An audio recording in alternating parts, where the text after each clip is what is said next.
So, yes, very good afternoon to everybody. Now we are recording.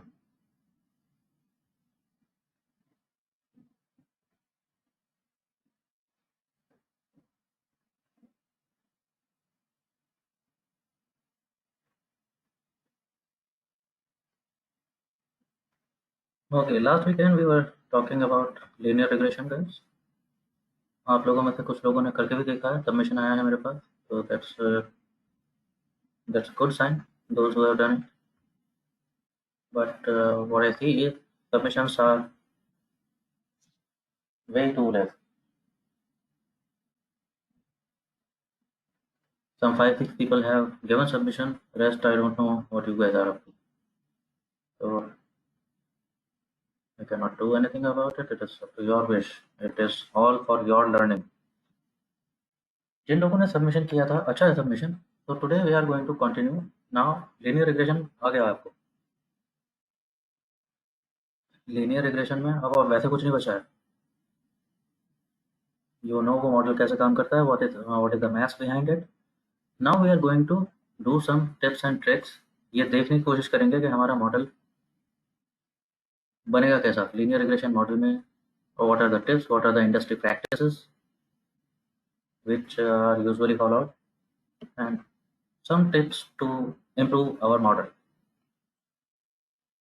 ठीक है, ये सारे कोड आप लोग ऑलरेडी कर चुके हैं, मैं बहुत ज़्यादा टाइम नहीं लगाऊंगा इस पर। I will just skim through. ठीक है, देखते रहेंगे। डोंट ट्राई टू कोड, अगर अभी आपने नहीं किया है कोड में बाद में भेजूंगा अगर नहीं भी किया है तो। For now just be attentive and let's see. This was diamonds data set, you know it is from ggplot2 package. मेरे को डेटा क्लीन करना है तो मैंने उसको एनवायरनमेंट पे रखा हुआ था। We check for missing values, well that's settled. We check for upper case lower case, we check for data type, factor थी तो कैरेक्टर बनाया, अपर केस लोअर केस वो ठीक कर लिया। We check for duplicates, duplicate rows हटा दिए data तो वो भी गया। And then we saw outlier treatment, you remember that.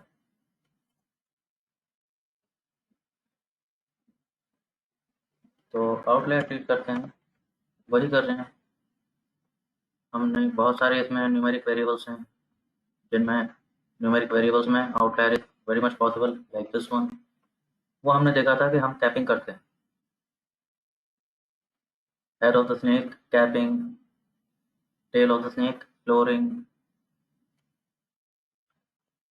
दूसरे हमने ये भी सीखा था कि एक ही बार करते हैं, we don't treat it time and again. Okay, categorical variables हैं तो यूजुअली फ्रीक्वेंसी चेक कर लेना चाहिए, स्पेलिंग मिसमैच कुछ ऐसी चीज़ें हों तो वो दिख जाती हैं इसमें। ओके, अच्छा for now it is also okay. तो वही कर रहा हूँ, nothing else. For each variable I am doing this like this one. If I check depth, what do you see, outlier ऊपर भी है नीचे भी है, correct.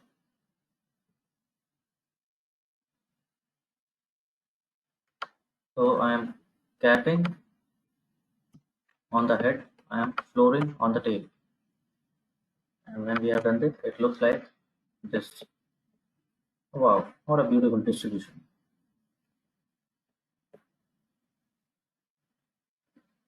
Same for table.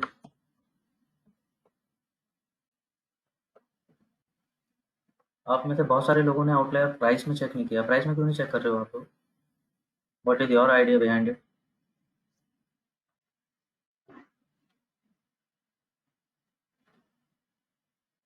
Oh,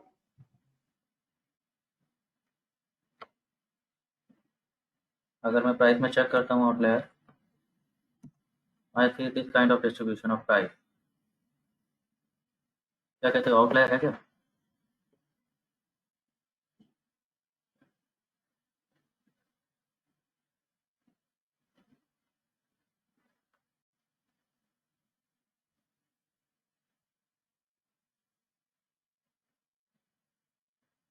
हाँ, yes Abhilasha, price is target variable, so what.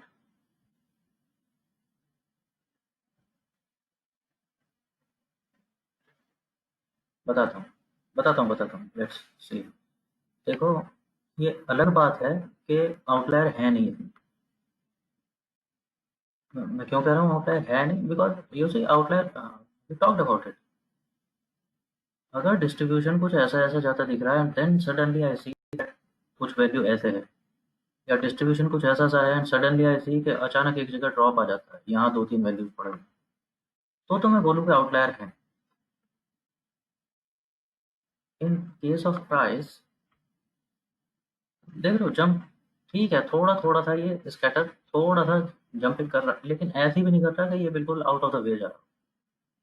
तो at maximum, at the very maximum, अगर इसको आप बोलो आउटलायर है और इसको ट्रीट करो, तो चलो फिर भी समझ सकते हैं, लेकिन सच है नहीं। Remember I said it last time, outlier is relative concept.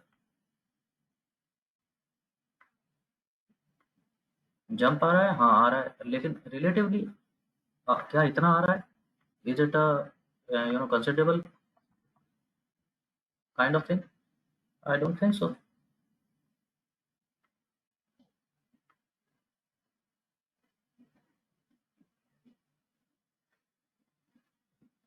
ये तो हुई इस चीज़ की बात कि आउटलायर है कि नहीं। ठीक है, मानेगा। अब ये बात करता हूँ अभिलाषा वाली थ्योरी की। She is saying outlier price is target variable. हाँ सही बात है, प्राइस टारगेट वेरिएबल है, लेकिन क्या अगर उसमें आउटलायर होगा, क्या वो ज्योमेट्री डिस्टॉर्ट करेगा? यस ऑफ कोर्स करेगा। मैं एक चीज़ दिखाऊँ आप लोगों को, डायमंड का प्राइस डिपेंड करेगा कैरेट पे, लगता तो है यार, कितने कैरेट का डायमंड है इस बात पे प्राइस डिपेंड तो करेगा। जस्ट मान लेते हैं कर रहा है, कुछ इनमें लीनियर एस्टेब्लिशमेंट है, थोड़ा सा कुछ तो ट्रेंड है। हाँ जी, देन देयर इज आउटलायर। फिर एक डायमंड है जिसका कैरेट भी काफ़ी हाई है, और कैरेट हाई है तो प्राइस भी हाई होगा। इट इज हेयर, यहाँ पे मान लेते हैं। अब तुम कह रहे हो कैरेट में से तो तुमने कैप कर दिया उसको, तो कैरेट में इसकी जो वैल्यू यहाँ पर बहुत हाई आने वाली थी, इसे तुमने बना दिया रूटीन वैल्यू। तो ये पॉइंट कहाँ शिफ्ट हो गया होगा? यहाँ कहीं। सही बात है। प्राइस में तुमने अभी भी छोड़ा हुआ है, प्राइस में ट्रीट नहीं किया, तो प्राइस के अकॉर्डिंग इसकी वैल्यू अभी वही है, ये अभी भी आउटलायर है प्राइस। तो वो गलती हो तो गई जो पहले हो रही थी, अब भी वही मुसीबत है। ये मेरा जो लीनियर फिट आने वाला था, पहले यहाँ आउटलायर था तो इसे फिट करने की कोशिश करता, अब ये प्राइस में आउटलायर है तो इसे फिट करने की कोशिश में ये लाइन कुछ ऐसे चली जाएगी, फिर खराब हो गया फिट मेरा।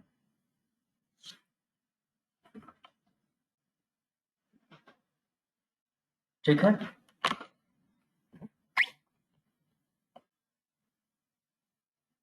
तो even if it is target variable, outlier तो देखना चाहिए, आउटलायर परेशान करेगा आपके ज्योमेट्री को।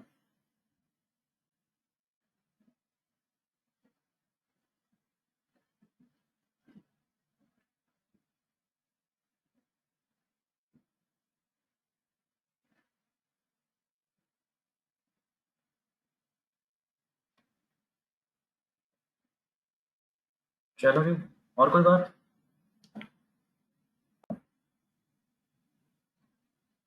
एनीथिंग एल्स और शुड आई कंटिन्यू? कुछ डाउट तो नहीं है अब इसमें?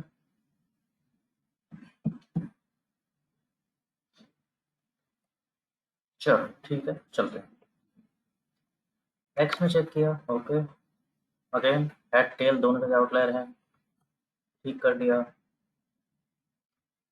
वाई में भी ठीक कर लिया, जी में भी ठीक कर दिया।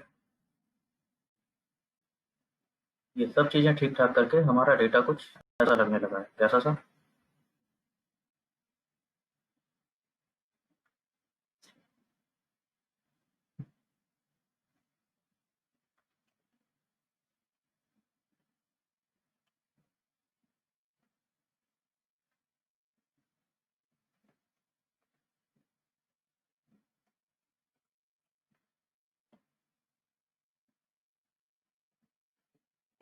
ठीक है,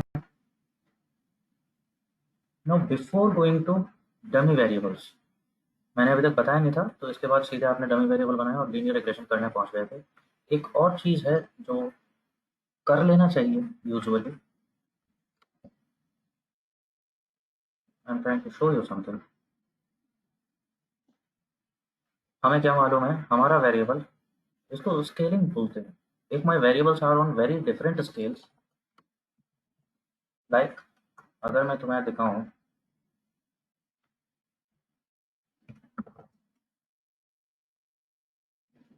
range of this diamond DF,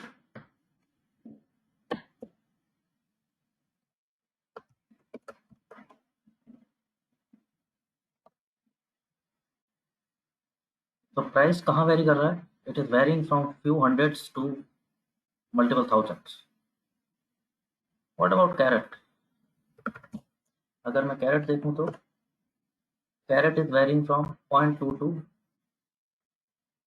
2 point something. If I see table, okay, it is varying from 53. You see scale का मेरा मतलब क्या है? By scale I mean it, this is varying in points. In 50,000 diamonds के carat में सिर्फ points में ही फर्क आ रहा है थोड़ा बहुत। Range of this table variable, it is varying from some 50s to 60s, and whereas the scale of price is hundreds into thousands and tens of thousands.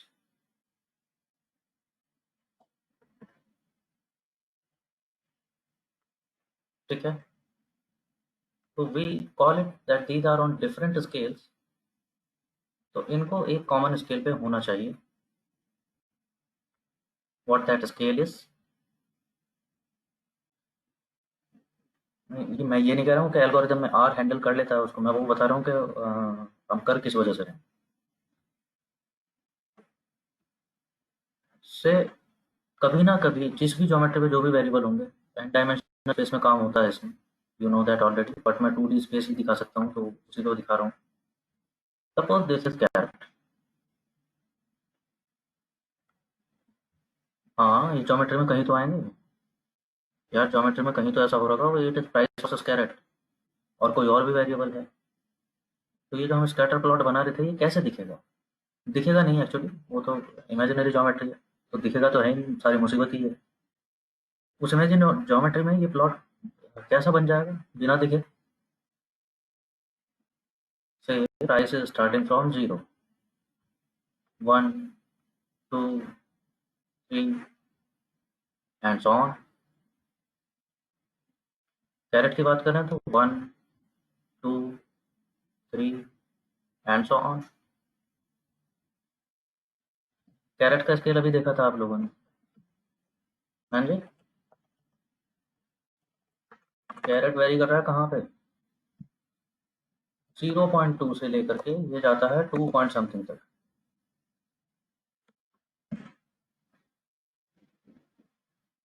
है ना?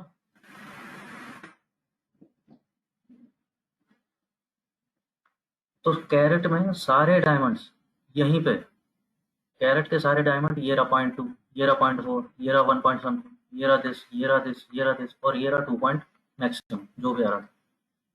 तो within this range carat की सारी values हैं। Price on the other hand, ये देख रहे हो 1, 2, 3, 4, और प्राइस का हमने अभी क्या देखा था? तो प्राइस शुरू ही कहाँ से हो रहा है? 300 समथिंग से, और जाता कहाँ है? 18,000 समथिंग तक।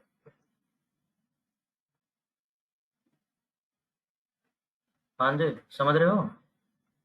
अगर ये 1, 2, 3, 4 करके जाने लगूँ तो ये 300 समथिंग, ये कहाँ आएगा, कहाँ लगेगा इसका पहला पॉइंट?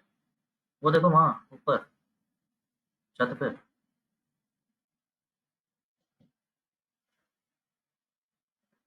18,000 कहाँ आएगा? हाँ वहाँ वाटर टैंक पे, देखो देखो।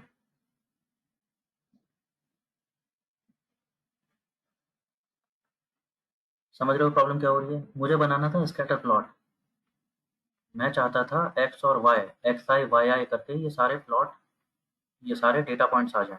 चलो आ जाएंगे, लेकिन आएंगे कैसे? ये रहा .2 वाला, ये वाला दूसरा डायमंड, ये तीसरा डायमंड, मतलब यहाँ से तो लगने शुरू नहीं हुए, इतना तो प्राइस ही नहीं है। प्राइस लगने कहाँ शुरू होगा? 300 पे।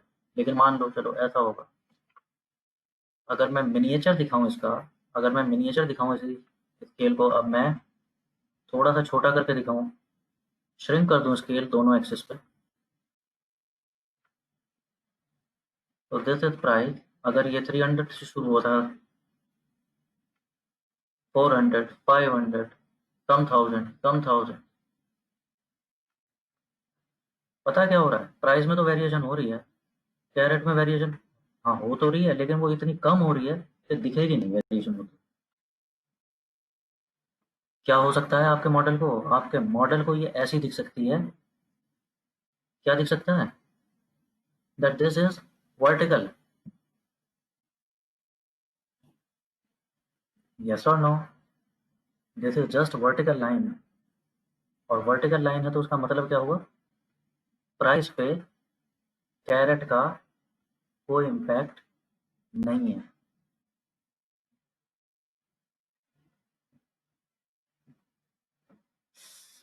समझ पा रहे हो? तो गलत बात हो गई ना, एक्चुअली इम्पैक्ट था लेकिन स्केल की वजह से दिखा नहीं। कैसे ठीक करोगे? क्या कर सकते हैं इसका कोई तरीका?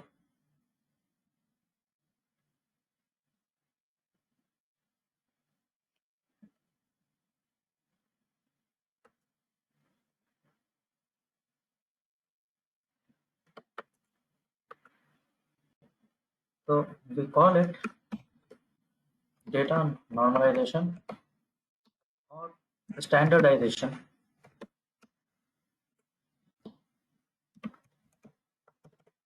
दोनों चीज़ें होती हैं, दो तरीके होते हैं इस प्रॉब्लम को डील करने के। दोनों में कुछ खास फर्क भी नहीं है, देख लो बता दे रहा हूँ। डेटा नॉर्मलाइजेशन हम किस चीज़ को बोलते हैं? ये था मेरा डेटा। जस्ट इमेजिन, अगर मैं कैरेट कॉलम को, सपोज ये कैरेट कॉलम था, एग्जांपल दिखा रहा हूँ। This is a vector v and it contains value 1 to 50। ये किसी स्केल पे था। Then there is a vector v1, और मैं क्या कह रहा हूँ? दिस इज समथिंग, इसका स्केल डिफरेंट है, चलो डिफरेंट कर देते हैं इसका स्केल। दिस इज इक्वल 100 से लेकर के 10,000 तक with a gap of 1000, not 1000 से, ओके 500। ये भी एक वेक्टर है, दोनों के स्केल डिफरेंट हो गए। अब मेरे को स्केल कॉमन करना है, मैं क्या कह रहा हूँ, कैसे कर रहा हूँ? नया v वेक्टर क्या हो जाए, मैं चाहता हूँ it is nothing but vector v divided by max value. तो न्यू v क्या बन जाएगा? देख लो क्या बन जाएगा। इसकी सारी वैल्यू 0 और 1 के बीच में लाई करने लगेंगी। यस और no? I am dividing a set of values by maximum value of that set. तो सारी वैल्यूज 0 और 1 के बीच में आ गई। किसी भी वेक्टर को कर लो, दो दूसरे वाले ऊपर के देख लो। New v1 this is equal to v1 divided by max of v1।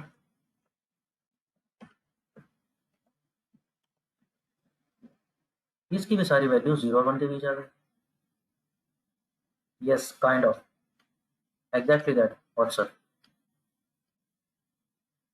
समझ गए? इसी को कहते हैं डेटा नॉर्मलाइजेशन। अगर मैं यहाँ पर सबको ऐसे ही कर दूँ, कैरेट को इसकी कैरेट की मैक्सिमम वैल्यू से डिवाइड कर दूँ, तो ये भी 0 to 1 हो गया। ऐसे ही प्राइस को कर दूँ तो ये प्राइस भी 0 to 1। ऐसे ही टेबल को भी कर दूँ तो ये भी 0 to 1। सबका स्केल कॉमन हो गया, सबका स्केल कॉमन हो गया, 0 1 के बीच वेरी करने लगे सब। जब मेरे सारे काम हो जाएंगे, लास्ट में क्या करना है? जब प्राइस प्रेडिक्ट करना होगा, मैक्स वैल्यू से मल्टीप्लाई करना है, बस खत्म हो गया।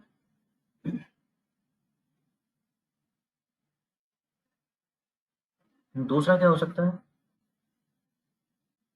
ये हुआ डेटा नॉर्मलाइजेशन।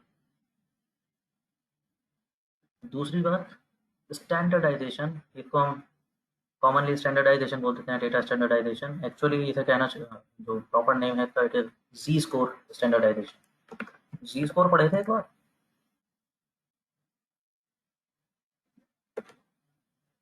जी स्कोर की बात हुई थी, हमने बात की थी ना, in a set of values.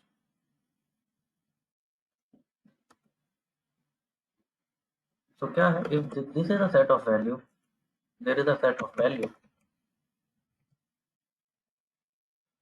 कुछ भी हैं, ऑर्डर में है या बिना ऑर्डर के हैं।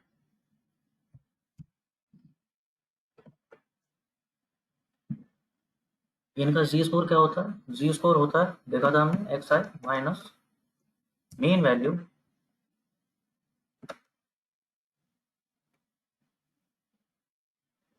और भी कुछ था, yes, divided by standard deviation. और हमें ये भी पता है जी स्कोर्स कहाँ वेरी करते हैं, Z scores vary in range of plus minus, yes remember that.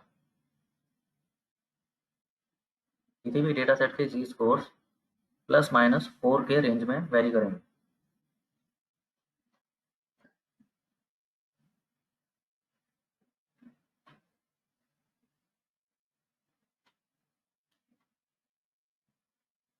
ठीक है, जी स्कोर्स मैक्सिमम प्लस माइनस 3.4 तक जाते हैं, नॉर्मल रेंज। अगर कोई आउटलायर होगा तो उसकी वैल्यू थोड़ी बहुत बड़ी हो सकती है, रेयरली होगा। तो इसको जी स्कोर्स में भी कन्वर्ट कर सकते हैं, उसको हम बोलेंगे जी स्कोर स्टैंडर्डाइजेशन। जस्ट इमेजिन, अगर सबके मैंने जी स्कोर ले लिया, कैरेट का भी जी स्कोर में कन्वर्ट कर दिया, और प्राइस को भी कर दूं, और टेबल को भी कर दूं, तो सबकी रेंज कितनी होगी? सबकी रेंज कितनी होगी? अरे वही हो गई, प्लस माइनस 3.4, इसी रेंज में वेरी करते मिलेंगे सारे। तो आउटलायर होने को हो सकता है, लेकिन आउटलायर होगा भी तो स्केल तो ठीक हो गया, स्केल में तो दिक्कत नहीं हो सकती।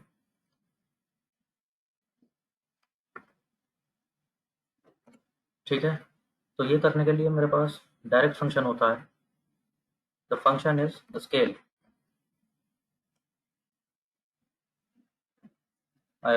आई scale a set of value,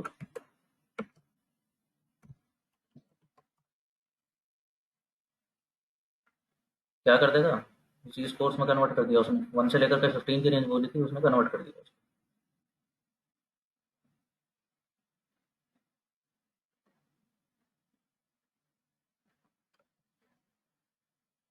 तो यहाँ पर मेरे को हेल्प कैसे कर रहा है ये? देख लो क्या कह रहा हूँ, देख लो, तुम्हें बता दो क्या कह रहा हूँ, ठीक कह रहा हूँ कि नहीं।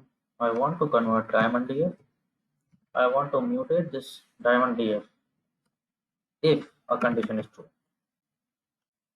What condition is true? मैं कह रहा हूँ एक न्यूमेरिक, अगर कॉलम न्यूमेरिक हो, अरे न्यूमेरिक कोई तो करना है स्केल, जो कैटेगोरिकल है उनका तो कुछ नहीं करना। यस और नो? ये न्यूमेरिक की तो प्रॉब्लम है स्केलिंग की, कैटेगोरिकल तो डमी बन जाएगा, वो तो बेचारा अपने आप 0 1 में आने वाला है। न्यूमेरिक का टेंशन है, तो ये न्यूमेरिक, अगर न्यूमेरिक है तो स्केल कर दो, कैटेगोरिकल है तो वैसा का वैसा छोड़ दो, नोटेट है।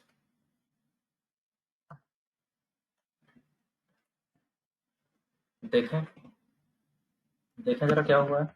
If I check summary of diamond DF,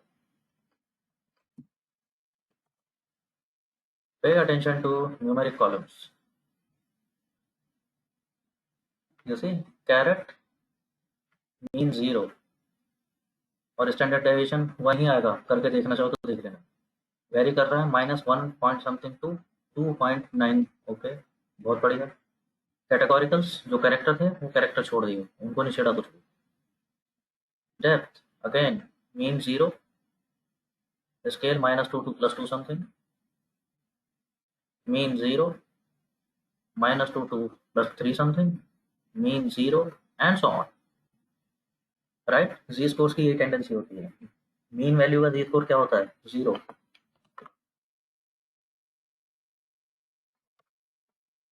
बढ़िया।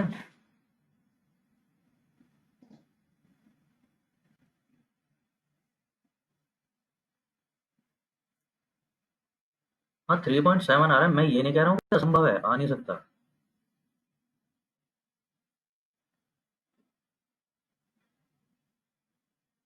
हाँ आउटलायर है, लेकिन किस हिसाब से? होगा कोई डायमंड ऐसा रेयर। लेकिन हमने ये भी तो बात की थी यार, ये भी तो हमने बात की थी कि बॉक्स प्लॉट देख के मैं आउटलायर नहीं हटाता हूँ। स्टैट्स के हिसाब से ही आउटलायर है, लेकिन जब मैं डिस्ट्रीब्यूशन चेक कर रहा हूँ वो प्रैक्टिकली आउटलायर लग नहीं रहा मेरे को।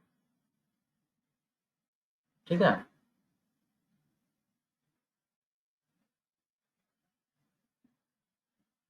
All good. चलो आगे चलते हैं। अब तो काम आसान बचा है, डमी वेरिएबल बना लेते हैं।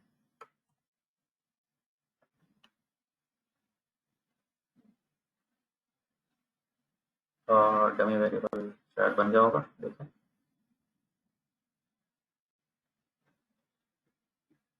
असली डाटा ऐसा था, फाइनल डेटा ऐसा हो।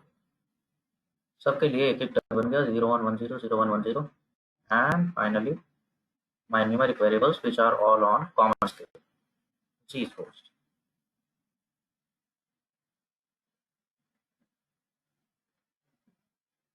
So kind of Abhilasha, could you stay for a while? Last में मेरे को ये क्वेश्चन मेरे को रिमाइंड करा देना that I have to answer this. अभी थोड़ा आउट ऑफ कॉन्टेक्स्ट हो गया, दिखा दो मत।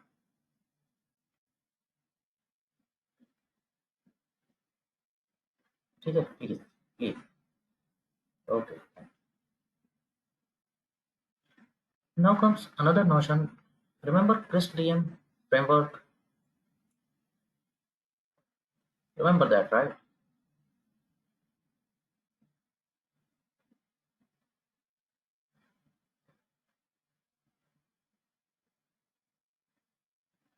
क्रिस्ट डीएम में हमारे स्टेप्स क्या कहते थे? Business understanding, then data understanding, then EDA, and if it is predictive algorithm problem, we move on to model building. What then? What after that?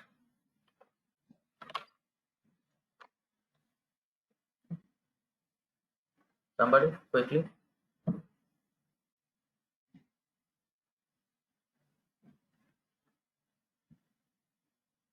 Yes, model validation या model evaluation. Model evaluation कैसे करोगे?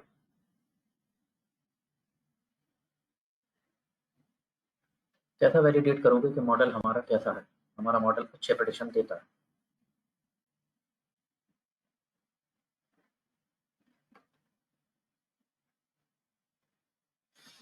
समझ पा रहे हो? मेरे पास एक available data है, ठीक है। इससे मैंने बनाया एक मॉडल, इस मॉडल ने दिए प्रेडिक्शन। अब मुझे क्या पता है ये प्रेडिक्शन, मेरा प्रॉब्लम क्या है इस प्रेडिक्शन की एक्यूरेसी क्या है, what is the credibility of this prediction.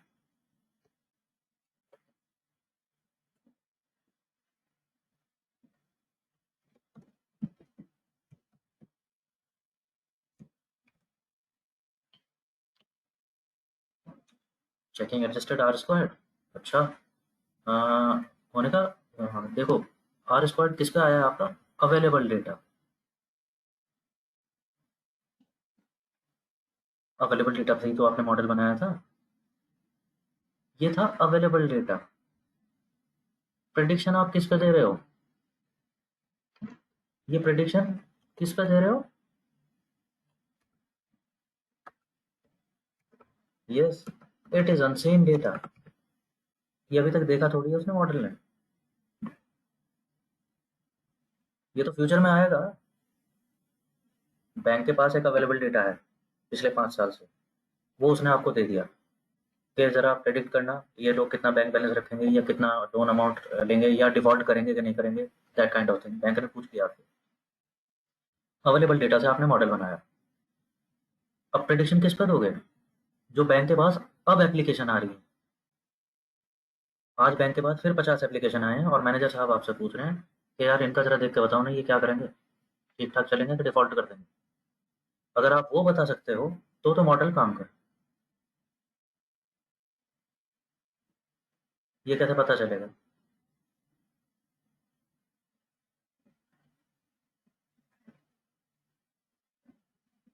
मुझे तो एक ही तरीका समझ आ रहा है।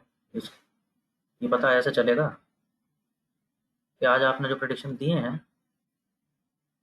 यार 4-6 महीने, साल भर में पता चल जाएगा। आपने जिन लोगों को बोला था कि ये डिफ़ॉल्ट नहीं करेंगे, वो या तो डिफ़ॉल्ट कर देंगे या नहीं करेंगे एक्चुअली भविष्य में। तो तब देख लेंगे हमारे मॉडल ने कितने सही जजमेंट दिए थे। 6 महीने में, 8 महीने में पता चल जाएगा। डाउनसाइड क्या है इसकी? डाउनसाइड क्या है इस बात की, जो मैं अभी तरीका बता रहा हूँ?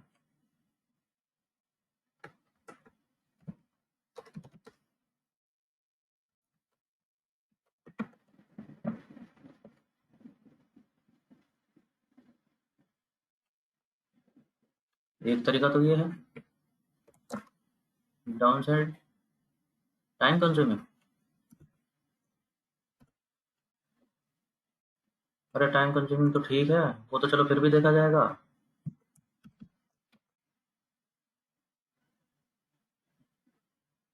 प्रॉब्लम ये है, लॉस तो हो चुका है। आपने कहा हमने प्रिडिक्शन दिया है। हाँ, हाँ, 6 महीने, 8 महीने में पता चल जाएगा किसने डिफ़ॉल्ट किया, किसने नहीं किया। अगर मेरे प्रिडिक्शन वाक़ई खराब हैं, इस मॉडल के, तो बैंक को तो लुटवा चुके तुम।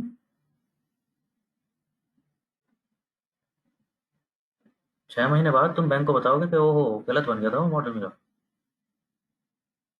अब समझ आया? दोबारा बना के देता हूँ, प्रमोशन दे दो बस मुझे।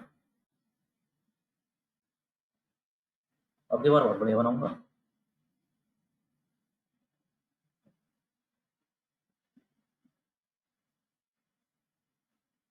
और जहाँ 2-3 मॉडल हुए ऐसे, और तुम फिर कहोगे कि अब की बार बहुत बढ़िया बनाऊँगा।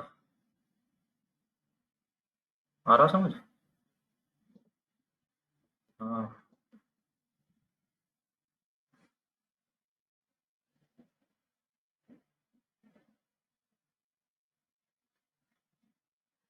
प्रॉब्लम है। तरीका ठीक नहीं है। अब दूसरा तरीका बता रहा हूँ, जो प्रैक्टिकली होता है। बताता हूँ कैसे करते हैं। हमारे पास ही अवेलेबल डेटा था, हमने कहा उससे हमने मॉडल बना दिया। मैं कह रहा हूँ नहीं, ऐसा नहीं करते।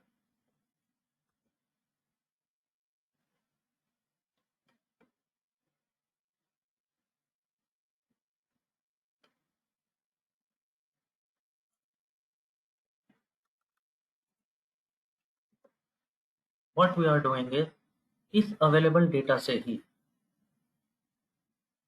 हम 2 डेटा सेट अलग-अलग कर लें बस।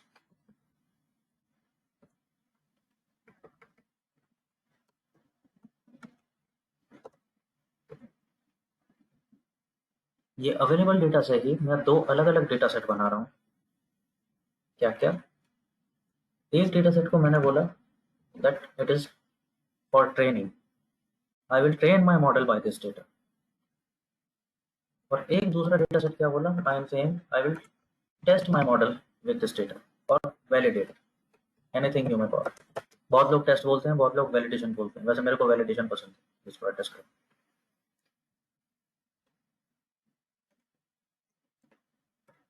ठीक है? Typically it is 70 to 75% of total data available. Available data में से कोई 70-75% डेटा हम ट्रेनिंग के लिए रख लेते हैं। बाकी जो बचा 25 to 30% ऑफ डेटा, इसको हम कह रहे हैं it will be used for my validation of. What will happen with this? जैसे आपने पूरा अवेलेबल डेटा यूज़ किया था मॉडल बनाने के लिए, हमने पूरा अवेलेबल डेटा यूज़ नहीं किया। हमने कितना डेटा यूज़ किया है? ओनली 70% या 75%। अब ये बाकी डेटा जो बचा, जो मेरे मॉडल ने अभी तक देखा नहीं है, ये एक तरह से ये एक तरह से फ्यूचर डेटा हो गया, अनसीन डेटा हो गया ना मेरे मॉडल के लिए। यस और नो? मेरे मॉडल को तो नहीं पता। अब मैं क्या करूं, इस टेस्ट डेटा सेट में एक्चुअली क्या हुआ था, वो तो मुझे पता है। तो एक्चुअल वैल्यूज तो मेरे पास हैं, और अपने मॉडल से मैं प्रेडिक्शन और करा दूं कि यार तुम तो, तेरे लिए तो अनसीन डेटा ही है, तू अपना प्रेडिक्शन बताना। मेरे मॉडल के प्रेडिक्शन भी आ गए, and now I can compare कि मेरे मॉडल के प्रेडिक्शंस एक्चुअल के अगेंस्ट कैसे लग रहे हैं।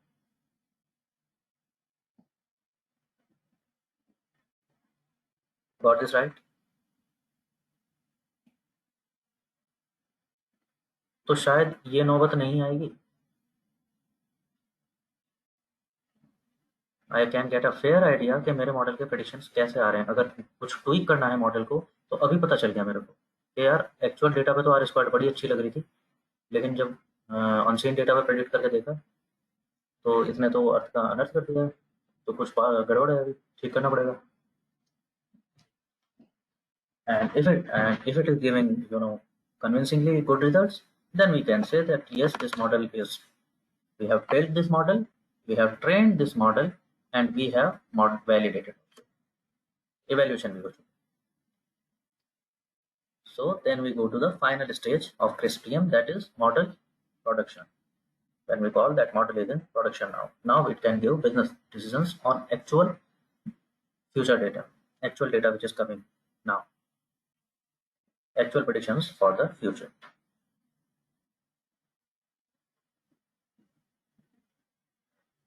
सब बढ़िया, ऑल गुड, समझ आ गई कहानी? ये करते कैसा है, कैसे करें? एक तरीका, ये करने का एक तरीका क्या हो सकता है? डायमंड डेटा सेट में कितनी रोज है देख लो, इतनी है। तो इनका ये देख लूँ कि 75% कितना होगा, रफली 40,000 समथिंग। तो मैं क्या कहता हूँ, एक ट्रेन डेटा सेट बनाए, जिसमें क्या करना है,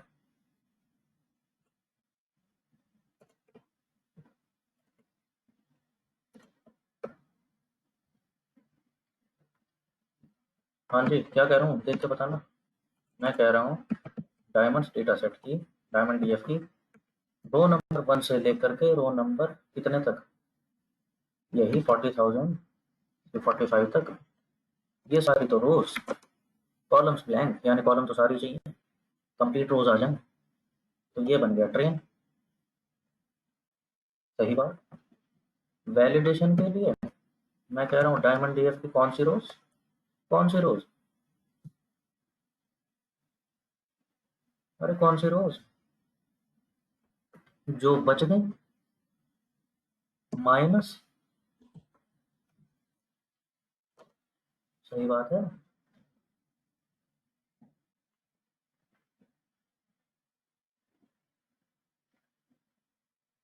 किसी भी तरह से लिख लो, मतलब जैसे भी लिख लो, जैसे मर्जी। इसमें कुछ दिक्कत है? हाँ दिक्कत है मुझे।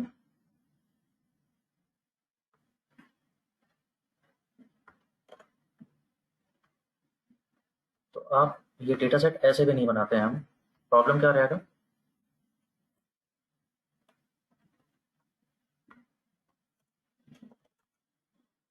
ये डेटा किसी न किसी ऑर्डर में सॉर्ट हो सकता है। अगर मैं ओरिजिनल डायमंड्स डेटा सेट दिखाऊं आपको,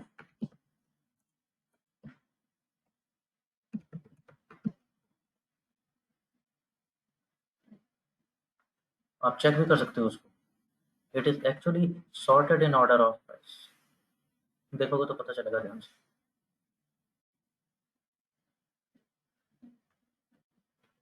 देख रहे हो? तो this is not a good thing. मैंने मॉडल किस पर ट्रेन किया है, मैंने मॉडल कहाँ पर ट्रेन कर लिया, मिनिमम प्राइस से लेकर मिनिमम प्राइस से लेकर के कौन सी वैल्यू आ गई, जो भी आ गई, सपोज 10,000 आ गई, यहाँ तक का तो मेरा ट्रेन डेटा है, मॉडल बना दिया, और मैं टेस्ट कहाँ कर रहा हूँ उसको, टेस्टिंग के लिए कौन सा डेटा यूज किया है, 10,000 से आगे वाला, जो 11,000 से लेकर 18,000 तक जाता है, वो बेचारी वैल्यूज ही नहीं देगी उसने मेरे मॉडल में। समझ रहे हो, बायस आ सकता है, इसलिए ऐसा नहीं करते हैं।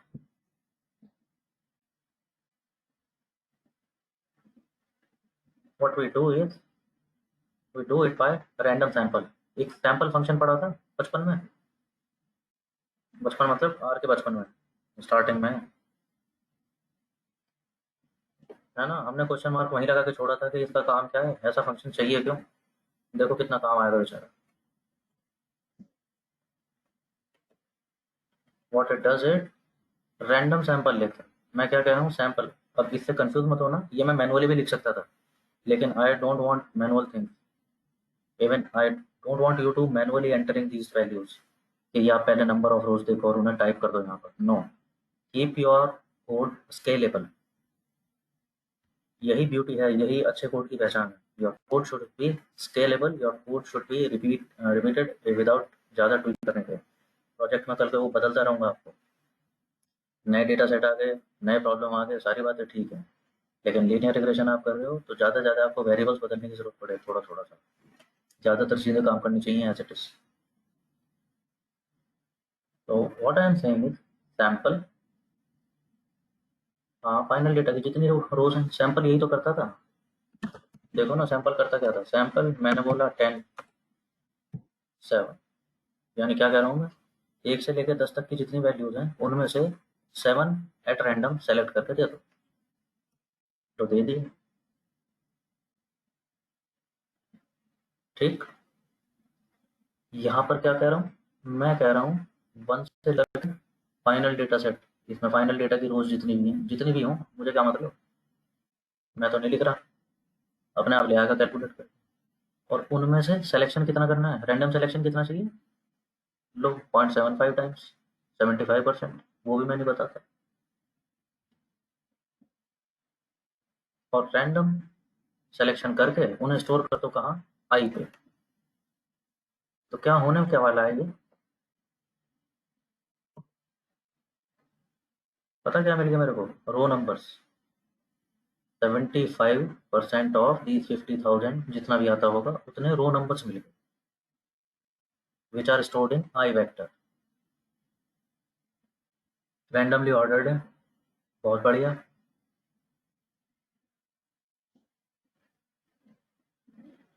और कुछ प्रॉब्लम, हाँ अभी भी एक प्रॉब्लम है,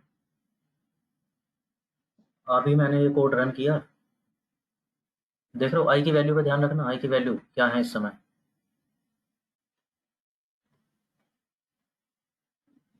first is this, second is this, third is this, देखते रहना, कल को ये कोड मैं तुम्हें भेजूंगा, तुम रन करोगे, या मैं ही दोबारा करने लगूँ, ये देखो,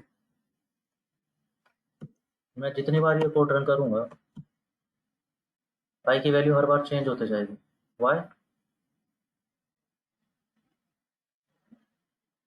रैंडम सिलेक्शन करता है, हर बार रैंडम सिलेक्शन करेगा, कोई इसका ईमान धर्म तो है नहीं इसका,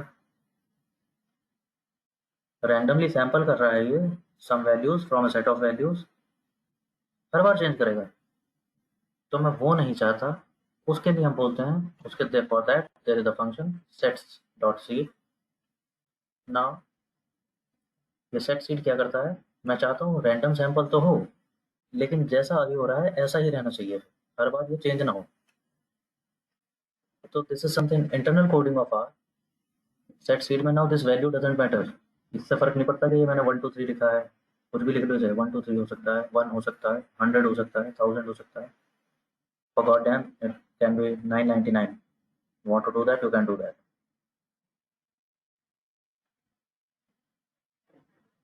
ठीक है।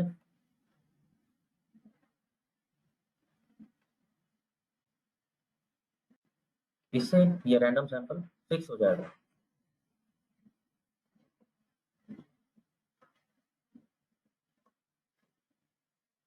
अब मैं इसे कर रहा हूँ 1 2 3 पे सेट कर दिया, नाउ आई हैव रन, अब देखो क्या वैल्यूज आई हैं, अब मैं जितनी भी बार भी सेट सीड 1 2 3 पे आई कॉल करूंगा, ये वही रहने वाला है। It is never going to change.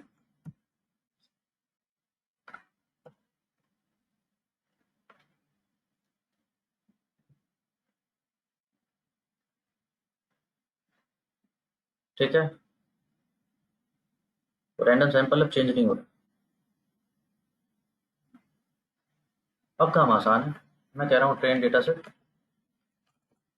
हाँ जी, ट्रेन डेटा सेट में फाइनल डेटा की आई रोज ये तो चली जाए ट्रेन में। ठीक, और क्या कह रहा हूँ, फाइनल डेटा की माइनस आई, यानी आई छोड़ के बाकी जितनी बची वो चली जाए वैलिडेशन पे।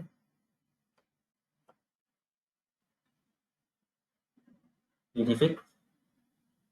तो ना I have two data set, train and validation. Train से मॉडल बनाऊंगा, वैलिडेट पे वैलिडेशन कर दूंगा।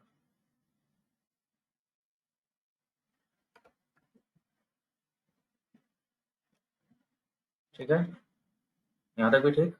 चले आगे।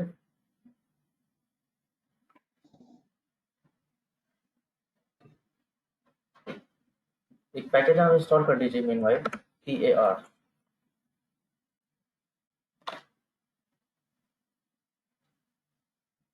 1 2 3 का कोई यूज नहीं है व्हाट्सएप में, वही बोल रहा हूँ। इट इज इररेस्पेक्टिव, इसका कोई मतलब नहीं है।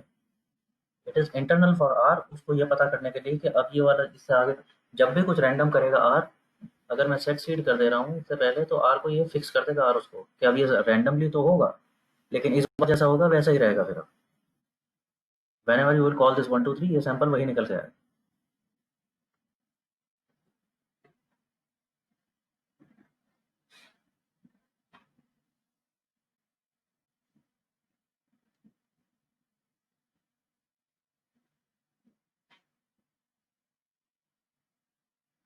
ठीक है, all set.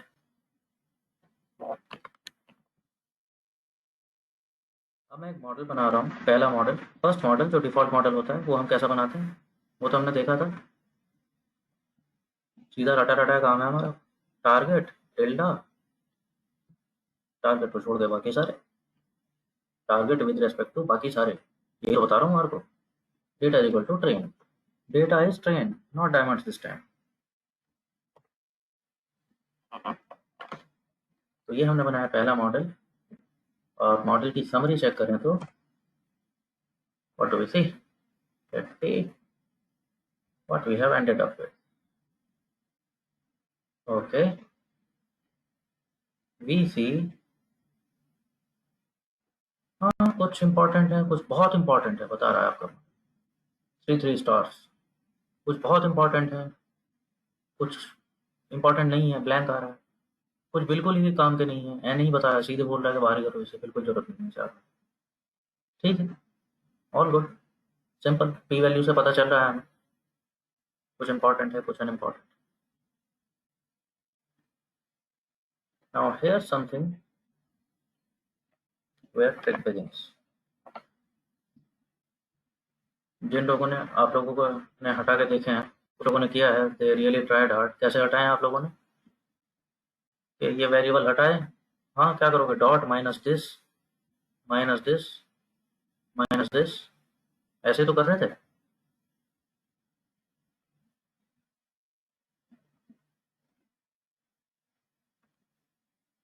Now there is something, again coding की कोशिश मत करना, कोड तो मैं भी भेज दूंगा सारा।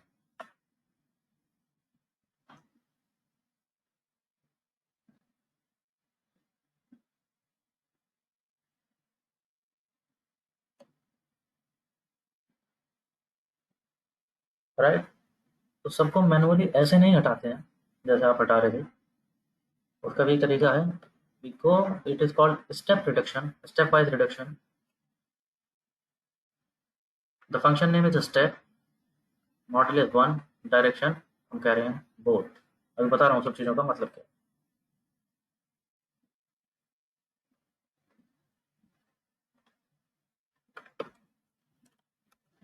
सही है, मॉडल के दो मेथड्स हो सकते हैं मॉडल बनाने के। One is called forward selection.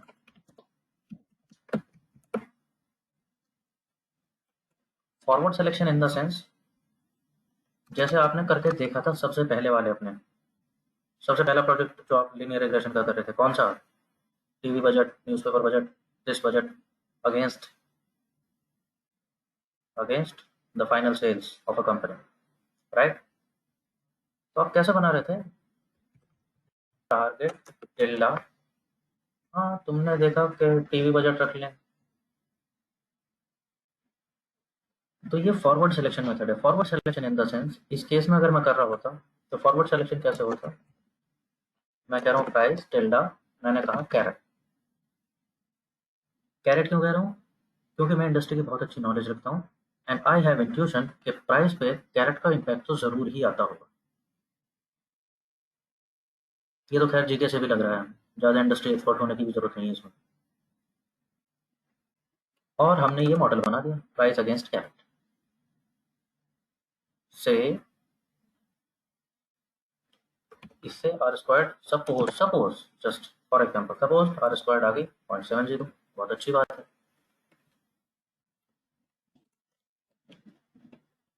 तो मैं कह रहा हूँ कैरेट से तो काम बन गया, अब मैं कह रहा हूँ कुछ और रख के देखता हूँ। मेरे को बहुत अच्छी नॉलेज है, इसलिए मैं जानता हूँ कि प्राइस पे डेप्थ का भी फर्क आता है। तो अब मैं दूसरा मॉडल बना के देखा, तो कैरेट प्लस डेप्थ, तो सपोज आर स्क्वायर्ड हो गई 0.75, इसका मतलब अच्छी बात है, इंप्रूव हो रही है। फिर मैं करके देखूंगा टेबल, मेरे को लगता है शायद टेबल से भी इंप्रूव होना चाहिए, तो मैंने टेबल रख दिया, और टेबल रखने से क्या हुआ? आर स्क्वायर्ड हो गई, इसका मतलब क्या होगा?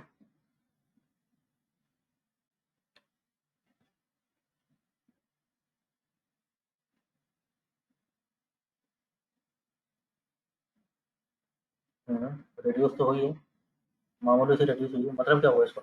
मैं क्या समझूं? इसका मतलब टेबल किसी न किसी वजह से, table is not helpful, table is not helping prediction, it is harming in some way.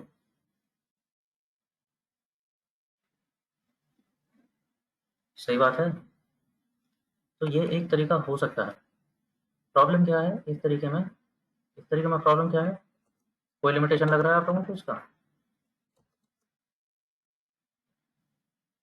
The problem is this variable selection is tricky, the onus is on you entirely।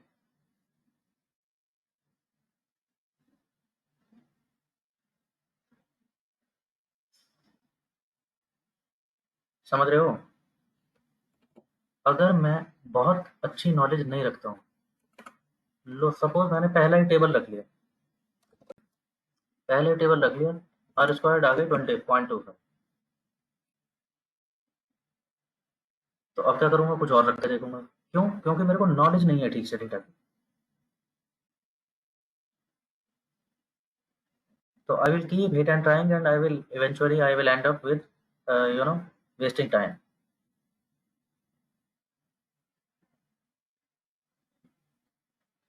तो इसलिए यूजुअली प्रैक्टिकली दूसरा तरीका आप क्या कहते हैं, it is called backward reduction या backward selection, कुछ भी कह सकते हो, जो हम कर रहे हैं उसके बाद से। अब की बार हम क्या कर रहे हैं? हमने कहा मेरे को भाई, मुझे नहीं आता कुछ भी, मुझे नहीं पता है ठीक से, ऑनेस्ट। मैंने ले लिए सारे वेरिएबल एक साथ, और अब देख लूंगा जो अनइम्पॉर्टेंट है। So now we are doing backward reduction. Starting में सारे ले लिए, और अब जो बिल्कुल फालतू हैं, which are I am very sure कि इनके होने ना होने से फर्क नहीं पड़ रहा, उन्हें हटाते चले जाऊंगा। ठीक, दोनों डायरेक्शन समझ आ गई, forward selection, backward reduction. Abhilasha not essentially, order से तो फर्क नहीं पड़ेगा, लेकिन प्रॉब्लम दूसरा था, वो समझ गए ना? अगर मेरे को ठीक से नहीं पता कि ये वेरिएबल कौन कौन से हैं, तो I will end up with I will keep trying putting this and that and I will keep hitting and trying. इससे अच्छा है मैं टाइम वेस्ट करना बंद करूँ ना। इससे अच्छा है मैं बायस नहीं रखता हूँ, मैंने पहले सारे वेरिएबल ले लिए and now I will start reducing one by one. जब नॉलेज नहीं है तो मान लेते हैं ना कि नॉलेज नहीं है।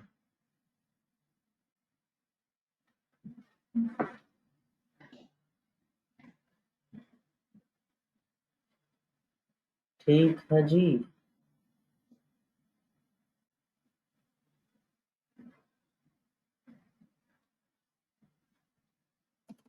तो these are both the directions. वही बता रहे हैं हम स्टेप मोड। स्टेप फंक्शन क्या करता है, मैं कह रहा हूँ मॉडल 1 जिसमें सारे वेरिएबल रखे हुए थे, आप इन्हें दोनों डायरेक्शन करके देख लो और जिन वेरिएबल से आर स्क्वायर्ड पे फर्क नहीं आता उन्हें निकाल दो। तो ये क्या करेगा, I am automating that process जिसकी हम अभी बात कर रहे थे। ये एक बार बैकवर्ड सिलेक्शन करके देखेगा, एक बार फॉरवर्ड सिलेक्शन करके देखेगा, जिन वेरिएबल्स को रखने से आर स्क्वायर्ड पे इम्पैक्ट नहीं आता उन्हें हटाता चला जाएगा। कूल।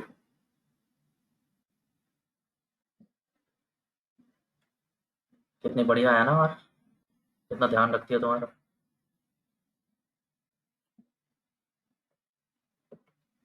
बहुत सारे काम बचा दिए। तो मैंने कहा स्टेप प्रिडिक्शन कर दो मॉडल 1 में से, जो फालतू वेरिएबल है उन्हें ड्रॉप करते चले जाना और ऐसा मॉडल बना दो मेरे को फिर फाइनली मॉडल 2। तो जैसे ये रन कर रहा हूँ मैं, देखते रहो, it will do many iterations. Okay, I see कुछ वेरिएबल्स कम हुए हैं, शायद कुछ और भी गए हैं।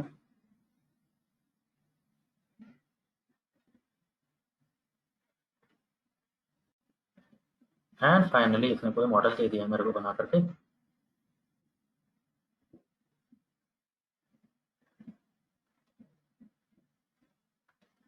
Let's check summary of model 2 and wow, पहला मॉडल मैंने बनाया था ये रहा, model 1 adjusted R squared is 9 to 9।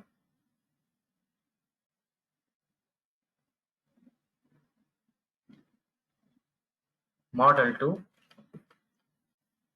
कुछ वेरिएबल्स निकल गए हैं and still adjusted R squared is 0.929।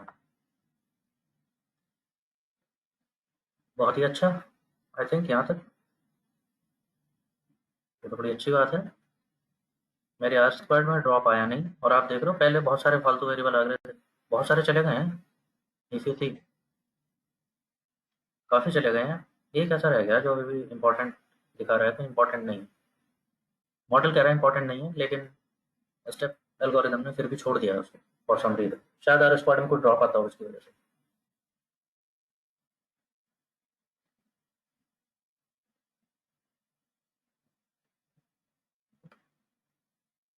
यहाँ तक ठीक है जी।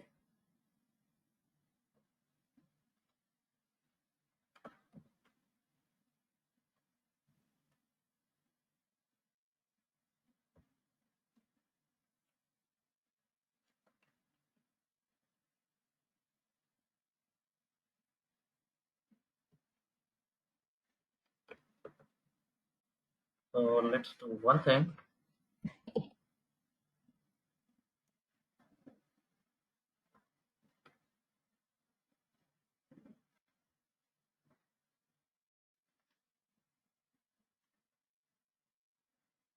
Okay, let me drop you page और मेल।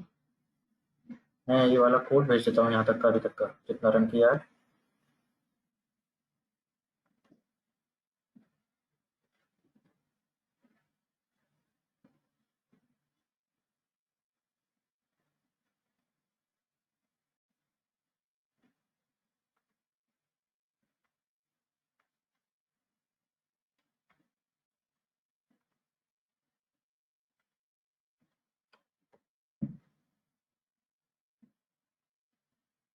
अरे लास्ट में कब भेजा मैंने आप लोगों को?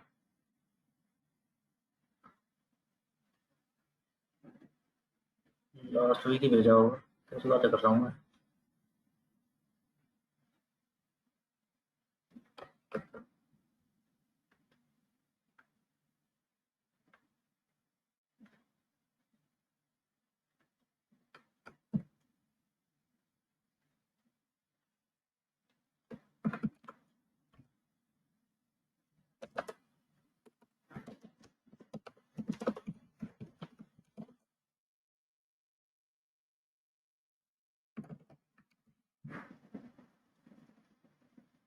मधुर, Jyoti, Manish, Ajit, Vatsal, Abhishek. Abhishek, you here?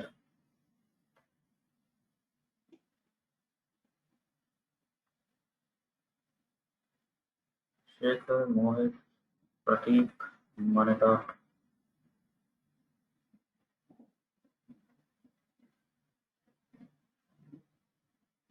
I don't see Prateek today.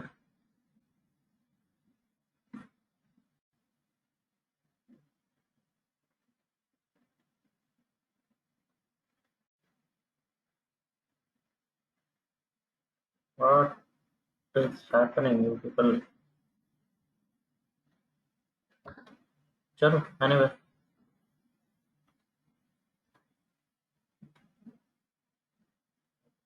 Nagendra, what I would suggest is, मैंने मेल किया है अभी कोड आप लोगों को. So take some 5 minutes 10 minutes जो भी लगता है आप लोगों को, 2-5 मिनट रन करके देखो उसे, जो अभी तक समझा है line by line, and I will take questions after that. पहले देख लो उसको, देखो ना, प्ले अराउंड, एडिट करके देखो थोड़ा बहुत, हेल्प चेक करो. इस फंक्शन का ऐसा लग रहा है कि ये भी देखा नहीं था, हेल्प देख लो उसका एक बार. तो भी नहीं समझता तो मैं बात करता हूँ फिर उसकी. ठीक है.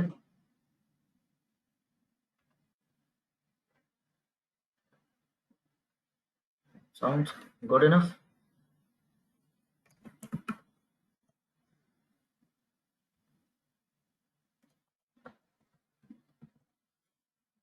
ठीक है. Okay, let's call it for a break. And yes, okay, ठीक है. It is 3:34 by my clock. Let's break till 3:45. Okay, तो बीच में रन करके देख लो. और ओके, ब्रेक भी ले लो. चलो, कंटिन्यू आफ्टर द ब्रेक.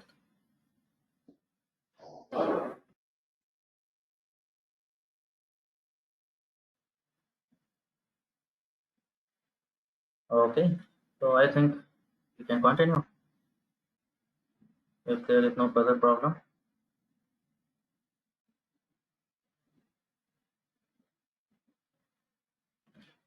यहाँ तक अगर सब लोग ठीक ठाक देख चुके हैं तो finally we are here with model number 2, and it is telling you most of the variables are important as per our model. एक ऐसा भी है जो अभी इम्पोर्टेंट नहीं दिखा रहा है.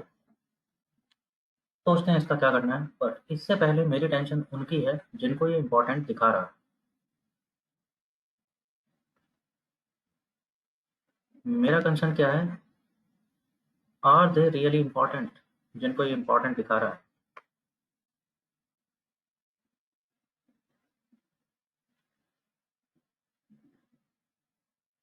ये इम्पोर्टेंट दिखा रहा है मतलब किनको इम्पोर्टेंट दिखा रहा होगा इसके हिसाब से. फॉर एग्जाम्पल, अगर ये एक्स को इम्पोर्टेंट दिखा रहा है, यहाँ पर एक्स को ये कह रहा है this is important in my prediction, तो इसके कहने का मतलब क्या है कि एक्स का प्राइस पे इम्पैक्ट आता है. राइट, यही बात हुई.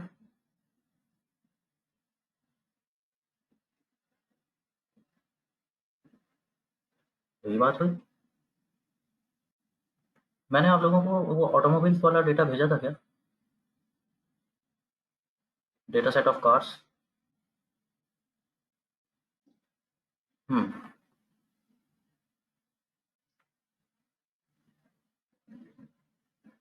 मेरा कंसर्न क्या है, there is a saying in data science, we से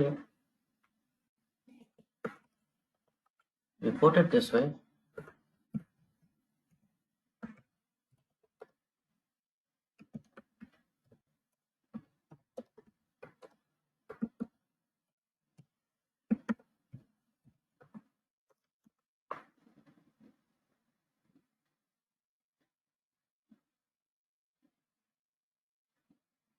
what does it mean.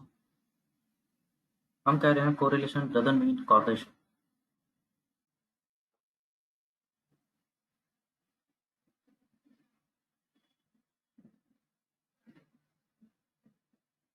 यानी कहने का मतलब ये, हमने अभी देखा फॉर एग्जांपल, जैसे हम दिखा भी रहा है मेरा मॉडल, हमारा मॉडल क्या कह रहा है कि एक्स और price are correlated,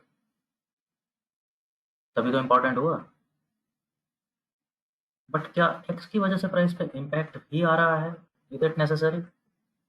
is x is the cause of variance in price? Not necessary. एक दूसरे एग्जांपल से समझाते हैं। सपोज हमारे पास प्रेडिक्टर्स हैं x1, x2, x3 and so on, and finally हमारा एक टारगेट वेरिएबल। ऐसा ही होता है डेटा हमारा। अब इनका कोरिलेशन टारगेट से अच्छा है, ये तो बहुत बढ़िया बात है।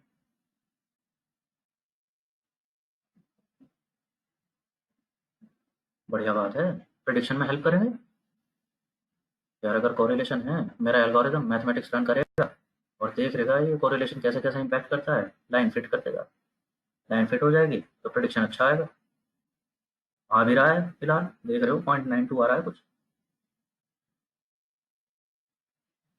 आर स्क्वायर 0.92 के आसपास आ रही है।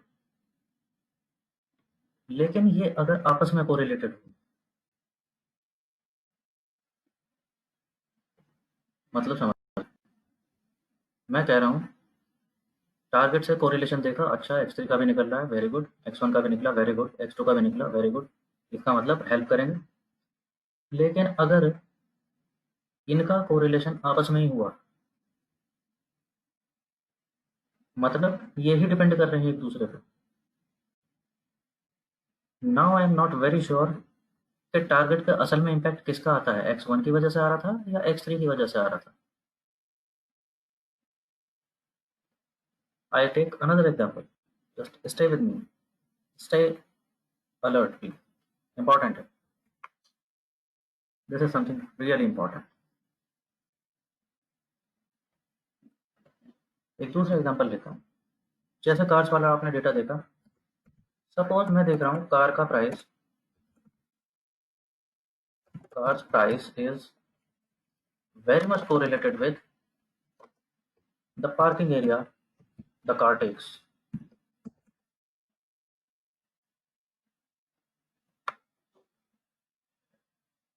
मैं कह रहा हूँ they are heavily correlated.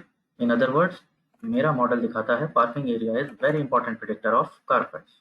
मेरे को कार का प्राइस प्रिडिक्ट करना था और पार्किंग एरिया उसमें इंपॉर्टेंट दिख रहा है। क्या गलत हो रहा है यहाँ पे? Can you think of?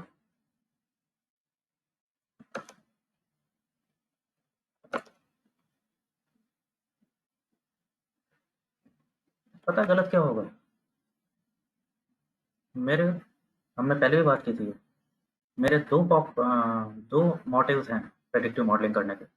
One, obviously model should be accurate. Another, I should be able to tell my client what is making difference here, किसकी वजह से आ रहा है, what are the factors which impact this target variable so that my client can work on those parameters. क्या कह रहे हो तुम अपने क्लाइंट से? क्योंकि पार्किंग एरिया पे काम करो, कार प्राइस अच्छा मिल जाएगा आपको।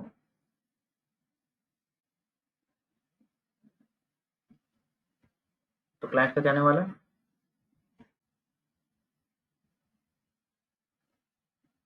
कि हाँ, क्या कहने वाला है क्लाइंट कि ठीक ठाक हो भाई साहब, या चल गया है थोड़ा बहुत गर्मी में।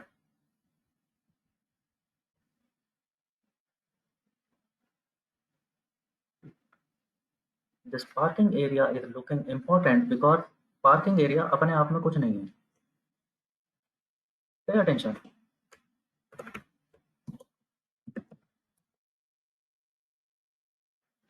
यस और नो?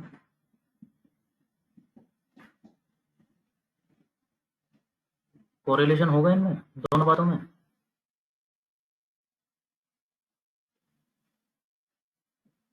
कार की लेंथ जितनी ज़्यादा होगी उतना ज़्यादा वो पार्किंग एरिया लेगी। अब पार्किंग एरिया आपके डेटा में था तो मॉडल को दिख रहा है कि हाँ कार प्राइस में इम्पैक्ट होता है, नहीं आता। Car price is actually being impacted by car length. Customer actually पैसा इसलिए दे रहा है फॉर व्हाट? हाँ यस, मतलब कार लेंथ जिसको भी, जिससे भी रिलेट करो आप, क्या क्या बोलते हैं इसको, leg room, leg space, comfort, और maybe just show business, just the elegant looks.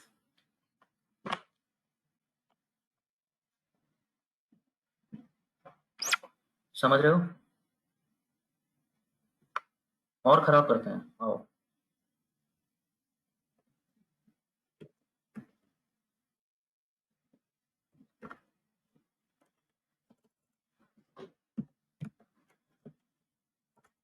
है कि नहीं?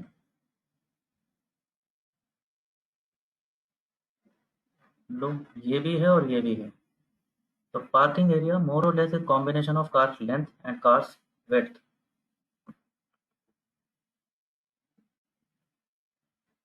असल में कस्टमर पे इसलिए नहीं कर रहा था कि ये गाड़ी पार्किंग एरिया ज़्यादा घेरेगी। Customer was paying for this because of, yes, comfort parameters. This car would be spacious and beautiful, elegant, very comfortable.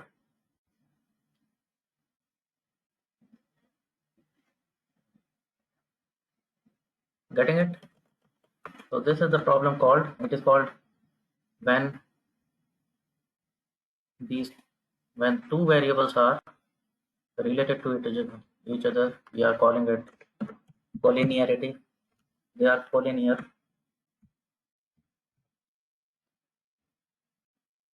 When this variable is dependent on, it is not dependent. I should not say dependent.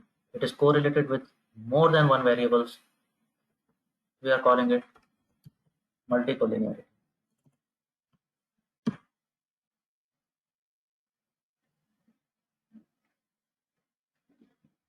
ठीक है, ये problem होता है, इसको कहते हैं multicollinearity. शायद कहीं सुना भी हो नाम आप लोगों ने, कहीं पढ़ा हो, कोई आर्टिकल कहीं आप पकड़ के।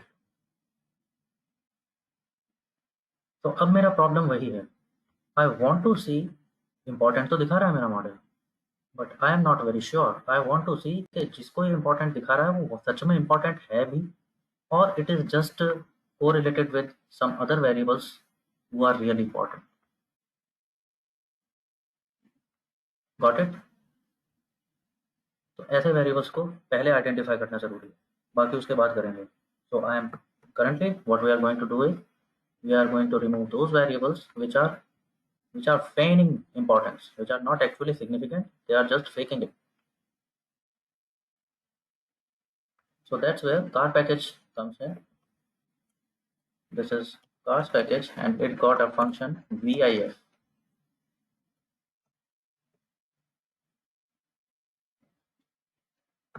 VIF, I'm saying VIF of model 2, check करके बताना।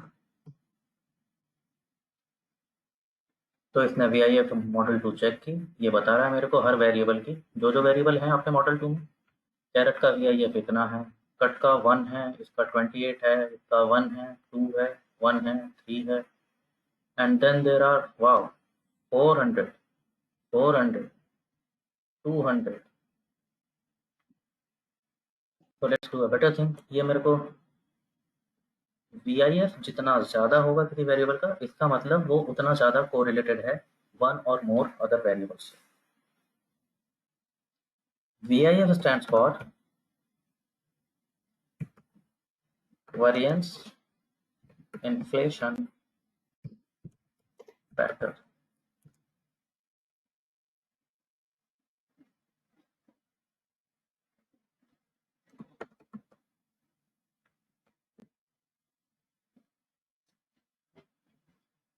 ठीक है, तो VIF चेक किया, देखते हैं सॉर्ट। मैं इसको सॉर्ट भी कर दे रहा हूँ, तो मुझे अलग से नहीं देखना पड़ेगा किसकी हाईएस्ट है, अपने आप सबसे लास्ट में चले जाएंगे हायर वाले, there in the chat box. So if I check in sorted order, I end up having VIF variables are sorted now according to VIF. तो लास्ट में हम देख रहे हैं x की VIF y की हाईएस्ट है, ओके, y की हाईएस्ट है 400 something and x is also very close with 400 हाँ, दोनों का ऑर्डर 400 समथिंग तो है ही, तो ऑलमोस्ट इक्वल VIF दोनों का. So it is showing me that these variables are very very much dependent on some other variables, not dependent, correlated.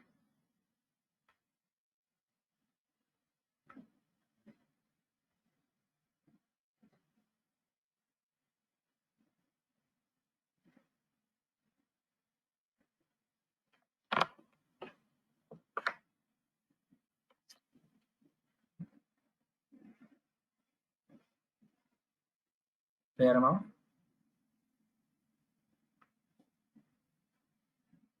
अब करना क्या है, VIF देख ली, ये दो हैं बहुत हाई वाले.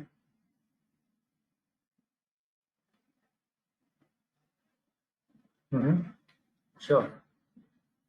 अभिलाषा, मल्टी कोलिनियरिटी तक दैट इज क्लियर, वहाँ तक समझ आई कहानी. मेरा कॉन्सेप्ट क्या था, इशू क्या था. Okay, well, now what can be the measure of this. यहाँ पर मॉडल में कैसे देखूं कि ये वेरिएबल कोरिलेटेड है कि नहीं है. तो VIF इज दैट वे. तो देयर इज मैथमेटिक्स बिहाइंड. ये फैक्टर कैसे कैलकुलेट होकर क्या आता है, तो ये वैसे भी मिल जाएगा आपके LMS जो कंटेंट है उसमें भी सब चीज़ें हैं. तो कैलकुलेशन कैसे होती है, I am not going there. Manually ना पॉसिबल है, ना फिजिबल है, ना प्रैक्टिकल. बट आपको पता होना चाहिए वेरिएंस इन्फ्लेशन फैक्टर जो मेरे को बताता है कि किसी वेरिएबल का VIF अगर इतना है, if it is high it is telling you that it is correlated with one और मोर अदर वेरिएबल्स, यानी मल्टी कोलिनियरिटी का इशू है.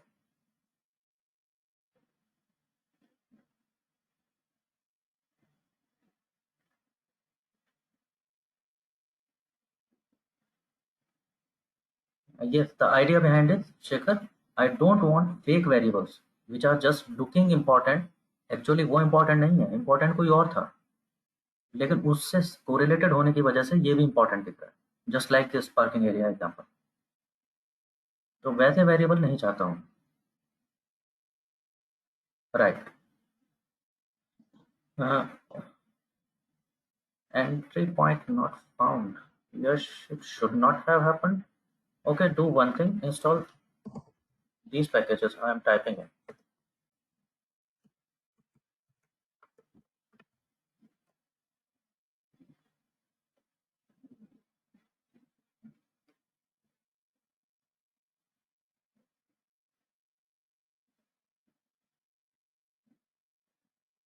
It is error for DL. I am showing you. Stay with me. Car से पहले ये वाले packages और install कर लो आप, कैरेट एंड E1071, और उसके बाद कार इंस्टॉल करना, रीस्टार्ट कर देना रेस्टोर. ठीक है, तो आई बिलीव हो जाएगा उससे. समटाइम्स वो डिपेंडेंसीज का चक्कर होता है, जब वो डिपेंडेंसीज दिखाता है ना, उसी ओपन सोर्स टूल्स हैं, फ्री मिल रहे हैं, थोड़ा बहुत ग्लिच करेंगे, झेलना पड़ेगा. फ्री तो मिल रहा है,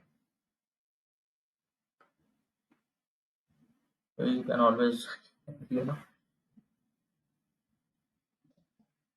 ट्राई करना. ठीक है, कर लेना, फिर भी प्रॉब्लम होता है तो बता देना. ये सब अभिलाषा सेम गोज फॉर यू. पहले वाले पैकेजेस इंस्टॉल कर लेना, उसके बाद कार करना, तो शायद हो जाएगा.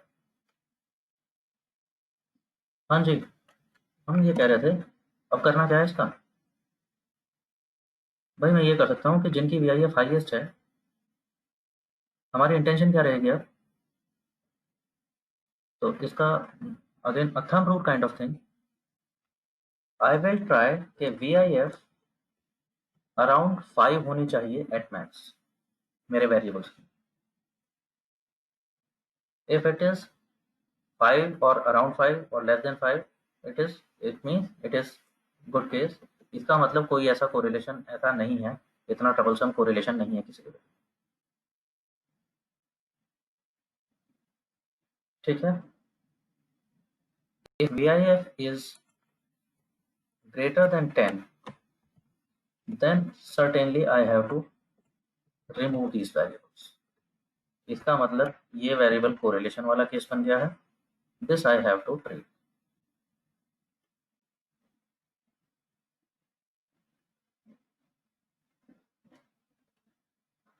ठीक है.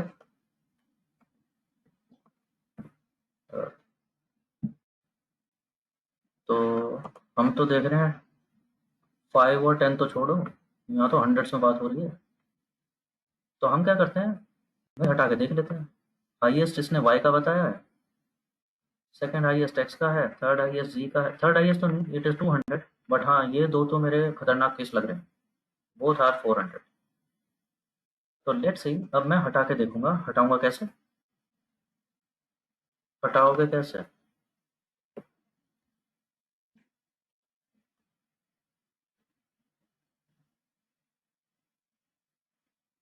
मॉडल 2 बनाया था, हटाना है y, तो कैसे हटाओगे? लिखना शुरू कर दो, lm target tilde carat plus cut fair plus cut good plus ideal, और सारे के सारे लिखेंगे हम, सारे लिखेंगे, वाई को नहीं लिखेंगे। बस इतना सही तो काम करना है। तो आज की क्लास में बस ये वेरिएबल ही लिखे जाएंगे, है ना? नहीं, ऐसे नहीं करेंगे। जब भी हम समरी देखते हैं किसी मॉडल की, रिमेंबर, वो सबसे ऊपर कॉल बताता है।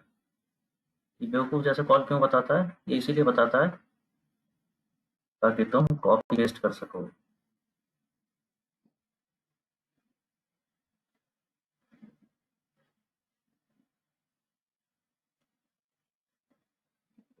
या यू सी, savvy। मॉडल 3 बना लिया, y हटाना है along with its plus size, plus sign.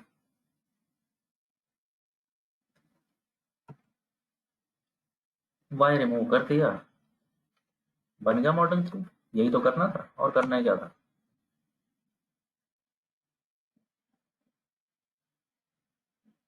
Let's see what happened to model. ठीक है, हटा के ऐसा नहीं है कि वीआईएफ देखी, हटाया और बहुत तेज आगे चले गए। कोरिलेशन हाई था, हटा के देखते हैं। हटा के देखा, तो देख लो कितना फर्क पड़ा है आर स्क्वायर पर वाई के जाने से। हाँ जी, कितना फर्क पड़ा है?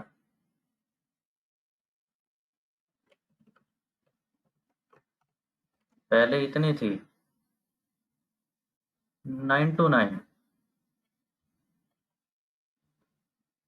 अब कितनी है? 9 to 8 9। हाँ तो अरे फर्क ही कहाँ पड़ा है। यानी मेरे मॉडल के प्रिडिक्शन पावर पे कोई फर्क नहीं पड़ा वाई के जाने के बावजूद।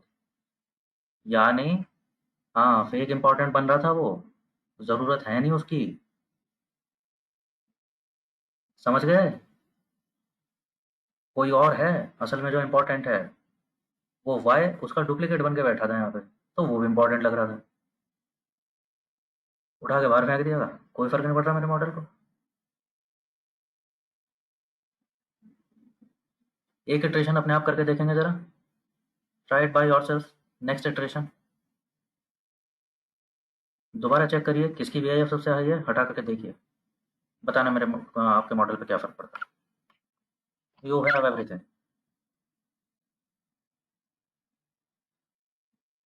अब की बार कहाँ पर इटरेशन करनी है? समरी टू, मॉडल 2 में नहीं करनी, अब मॉडल 3 को मॉडिफाई करना है अगली बार में, समझ गए? मॉडल 3 में करना है जो भी करना है। यहाँ पर जो वेरिएबल बचे हैं, हाँ फिलहाल मुझे जो पता है बस यही काम के हैं। अब मैं इससे आगे एक हटा के देखूंगा। And remember that also that we do one iteration at a time. Multiple variables नहीं हटाते हैं बिकॉज, वो भी दिखाता हूँ। मॉडल 2 में हमने समरी चेक किया, कुछ कुछ इनके पी वैल्यूज थे। अगर आप एक्स और जी के पी वैल्यू देखो इस समय, इसका इतना है, जी का इतना है, इस वाले का इतना है। Just keep in mind for one moment, थोड़ा सा ध्यान रखना इन वैल्यूज को। एक वेरिएबल चला गया वाई, पे अटेंशन, ये चेंज हो चुकी है, ये चेंज हो चुकी है, ये चेंज हो गया है, पहले नहीं था ये। अब इसकी पी वैल्यू कुछ और दिख रही है।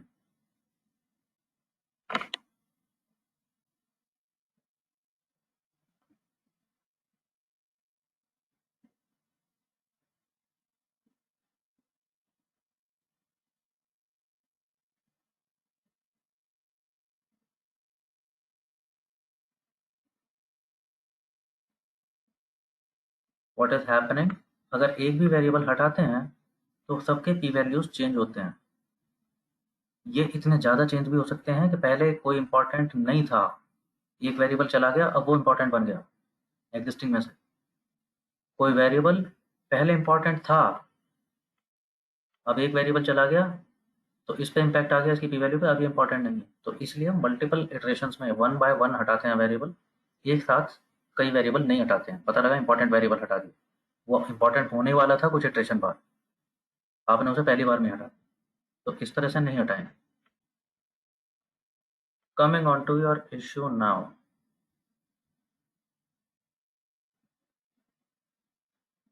अगर सब आप लोग पहले तो E1071 कर लो इंस्टॉल। बता रहा हूँ, install E1071, install caret and don't try to call them. अभी लाइब्रेरी मत करना, इंस्टॉल कर लो पहले। इंस्टॉलेशन देखोगे इंस्टॉलेशन कंप्लीट हो गई है। एंड फाइनली कार, जब ये तीनों इंस्टॉलेशन हो जाती हैं, रीस्टार्ट आर स्टूडियो।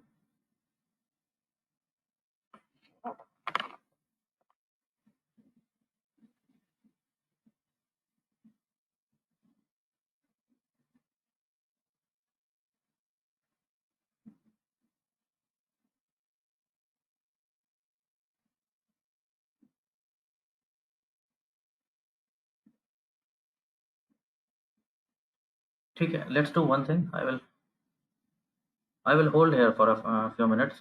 पहले ये देख लो, बाकी इशू निपट लो। जब रन हो जाए, ये वाले इटरेशन करने आ जाए, और जो कर ले वो बता भी देना मेरे को that you are done with this, बताना मेरे को क्या हो। बाकी लोग जिनका एरर वगैरह आ रहा है, प्लीज़ ट्वीक दिस आउट, देखो एक बारी कि इससे इशू सॉल्व होता है, नहीं तो कुछ और सोचें। But yes, now start running. बिना रन किए समझ नहीं आया।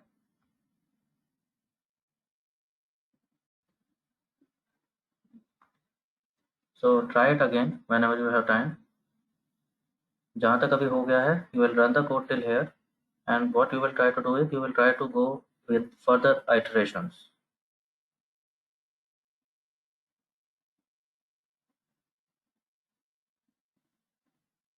And that is one and the same thing Shekhar, installation के लिए वो खास फर्क नहीं पड़ता उससे।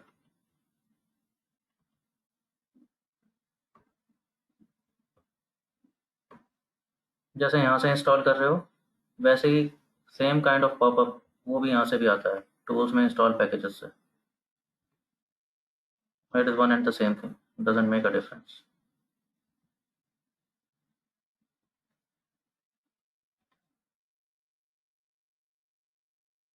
ठीक है जी, आप ट्राई करेंगे फर्दर इटरेशंस के और मॉडल से कैसे कैसे वेरिएबल्स जाने चाहिए, so that VIF is, if it is below 5, that is the best case scenario. It means no multicollinearity in particular. If it is above 5, below 10, okay, we can, okay, we will see what we can do. But if it is above 10, certainly we have to treat it. ठीक है, तो आगे iteration आप करके देखिए।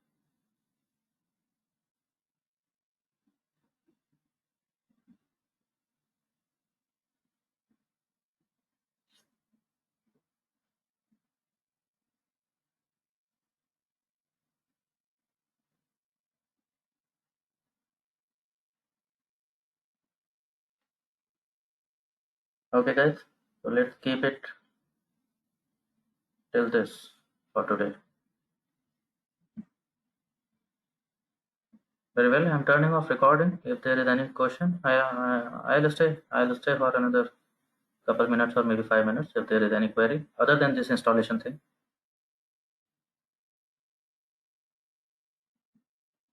And if there is no further query, you are free to leave by all means. Bye bye and take care.